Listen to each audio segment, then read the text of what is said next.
Now you have kind of resurfaced in a sense. You represent the old school. I guess you began your training, as you told me earlier, in 1972. Now that goes back, so that means you had to have been around with Mike Inay, Dentoy Revelar, and even guys like Danny Nosanto and Richard Castillo were on the scene. Guys like Al Concepcion and Mary Tovar. So you go back to that time period. So there are things that you know about during that particular time period and dimension that a lot of people don't know about because they weren't there. I guess my question is how did Angel basically teach during that time period versus how he taught people later, like let's say during the 80s? Well, also there was Rainy Estrella, and you know, all of the Angel students during that time, you're right, Mike Inay and Jimmy and Al, Dentoy, and all those guys. Now, Mike was the main person behind Angel Cabales Association. Mike Inay. Yeah, he was kind of like the brain of what Angel was. The JC.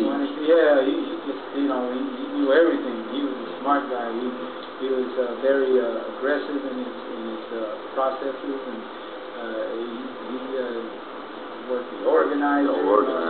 Yeah, and sometimes he, Mike, you know, without realizing, I know, you know, you know him, but sometimes, you know, he's kind of already mechanized. You don't realize you don't just do things, oh, do this, like that, and then without letting Mano know that, you know, is it okay? And, you know, when Angel trained during those times, he was very generous to all the students. Myself, I always kept a quiet and kind of a low profile. Mike was a high-profile type person.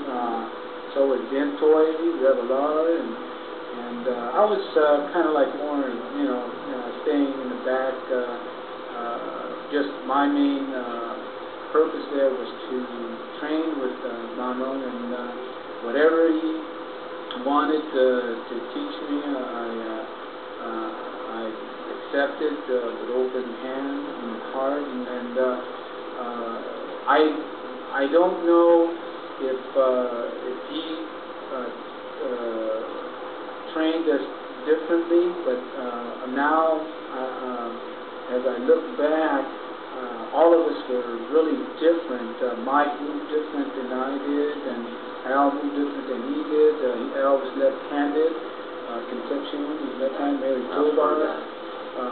Mike, he was kind of rigid, you know, and he didn't really was not so smooth, which doesn't mean he was no good or anything, but it's just that that's the way he was, his body mechanics. And Jimmy Taposa, he had the fast hands, and he was tall, lanky, so it seemed like Angel knew how to mold every individual to the best potential so they can be a very good fighter, because that's the main thing that Angel really wanted. You knew how to tailor. Yeah, exactly. Exactly. Each individual. Yeah, that's why sometimes, you know, everybody gets mixed up because they say, oh, you're doing this wrong. He's not really teaching the information the same, I guess. Right.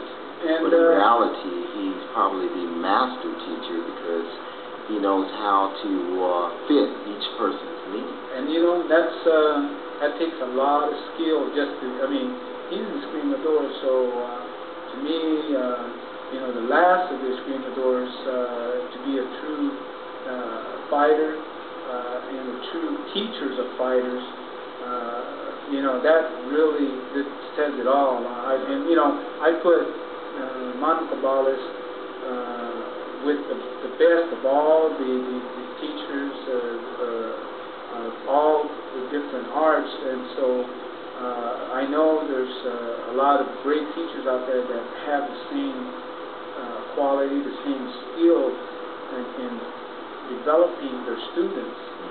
So that's why I think today there's a little bit confusion as to what is right, what is wrong, and what is real Serrada or pure Serrada. Pure Serrada. So that seems to be your theme, is pure Serrada. Can you define, because you are now again resurfacing, coming from the time period of the 70s into the early 80s, and you know, it's very well known now that Grand Master Angel Cabales is receiving a lot of attention in the media, even though he has passed away. What inspired you or determined